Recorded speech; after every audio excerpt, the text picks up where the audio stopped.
വീണ്ടും ഒരു ആഗമന കാലഘട്ടത്തിലേക്ക് നാം പ്രവേശിച്ചിരിക്കുന്നു. ധന്യതയോടെ, ഏറെ സ്നേഹത്തോടെ നമ്മെ പുൽകുന്ന ഡിസംബർ.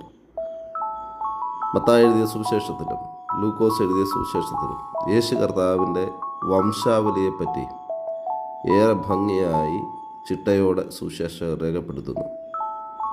യേശു കർത്താവിനെ വേദപുസ്തകം അഭിസംബോധന ചെയ്യുന്ന പേര് ദാവീദ് പുത്രൻ എന്നുള്ളതാണെങ്കിൽ യേശു തന്നെ വിളിക്കുന്ന പേര് മനുഷ്യപുത്രൻ എന്നതാണ്. ദാവീദ് പുത്രൻ എന്ന മഹത്വത്തെക്കാൾ ഉപരി പ്രവർത്തന നിരതമായ മനുഷ്യപുത്രൻ എന്ന പേരിനെ കൂട്ട് പിടിച്ചവൻ. ഈ ആഗമന കാലഘട്ടം നമ്മുടെ വേരുകളെ ബലപ്പെടുത്തുന്നതാകട്ടെ. പ്രവർത്തന നിരതമായി ദൈവത്തിനു വേണ്ടി നിലകൊള്ളുവാൻ ദൈവത്തിൻ്റെ പരിശുദ്ധാത്മാവ് നമ്മെ സഹായിക്കുകയും ശക്തീകരിക്കുകയും ചെയ്യട്ടെ. ആമേൻ.